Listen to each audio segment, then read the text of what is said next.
Good morning, students. We were talking about the features of democracy. The next feature is one person, one vote, one value. It means everyone should get the chance to vote, everyone should vote, and everyone's vote's value should be equal. This is called the universal adult franchise. It means every adult in the country should get a chance to vote. But there are a lot of countries which do not give this. Just like if we talk about Saudi Arabia. Till 1950, the women were not allowed to vote in Saudi Arabia.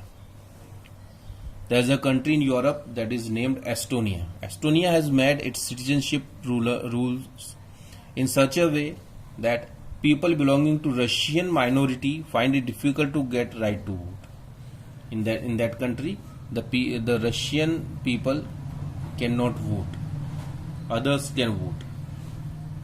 In Fiji, that is a country near Australia. In that country, a lot of Indians live there, and they are in a dominant position. Many Indians remain prime minister of the country also. So, in year 2000, the government of the Indian native person Mahendra Chaudhary was overthrown by the military, and then they made a system in such a way that vote of an indigenous Fiji has more value than that of an Indian Fijian. It means the vote of the Fijian people, the person from Fiji itself, his vote's value would be more than the votes of an Indian person. So all these type of exercise cannot be called a democratic exercise. So an election would be free and fair, and the economy would call the democracy would call the democracy if each adult citizen must have one vote and each vote must have one value. About this we will study more in chapter 3. There will be more examples that how the rights of the citizens are taken out by the governments. The rule of law and respect for rights. We'll talk about Zimbabwe. Zimbabwe attained independence from white minority rule in 1980. Till 1980, there was a rule of white people, the people from Europe. Though they were in minority, but they were ruling the country. The country led and struggle against that system, and in 1980 they get freedom from that minority rule, and the black people of the country, who were the indigenous people from Zimbabwe, they get a right to vote, they get a right to form the government. And since that time itself, the country has been ruled by ZANU-PF, the party which led the freedom struggle. The leader of that party, Robert Mugabe, ruled the country since independence, since 1980 itself. His government was overthrown recently by the others when he was more than 90 years old. In that long period, the elections were regularly held and always won by ZANU-PF. The President Mugabe was popular but also used unfair practices in elections. What he has done over the years, his government changed the constitution several times to increase the powers of president and make him less accountable. What he has done, he had passed some laws in the way that he can take any decision, and no one can ask him why he has done so. whosoever opposes the Robert Mugabe, the workers of those parties were harassed, and the meetings of these parties were disturbed. The public protests, the demonstration against the government were declared illegal. He made a law that no one can criticize the president. Television and radio were controlled by the government and gave only the ruling party's version. There were independent newspapers, but the government harassed those journalists who went against it. The government ignored some court judgments that went against it and pressurized judges.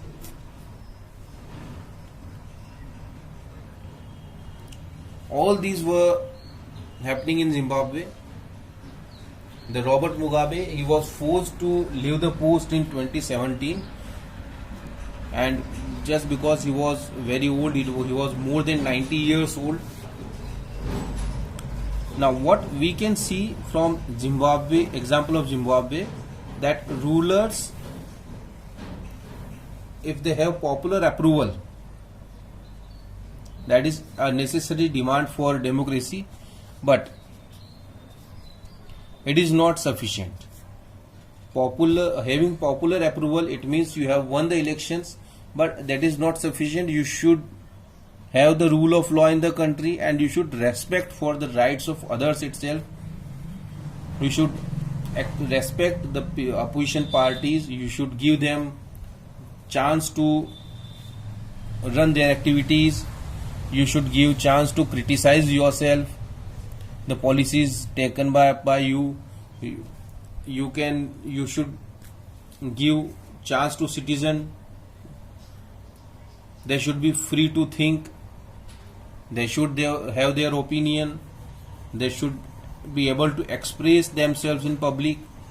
If any political activity is going on in the country, that should be allowed, and they should give a complete chance to run all the activities. If all these are there, then only the government can be called a democratic government. Otherwise, it will not be called a democratic government.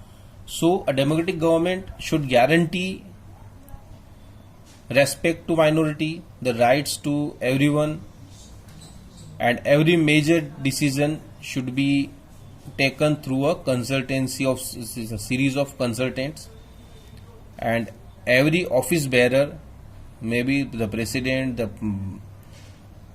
prime minister or the minister, everyone should be responsible and everyone should be accountable for the decisions taken by them. So what we can say, that democratic government rules within limits set by the constitutional law and citizens' rights. So as we see all these features of the democracy, what we can say, that if we sum up and we make a summary of definition, we started with the simple definition that democracy is a form of government in which the rulers are elected by the people, but these features should be there. So the definition will be that the democracy is a form of government in which rulers are elected by the people, and rulers elected by the people take all major decisions. All the major decisions should be taken by the rulers elected by the people, not by others.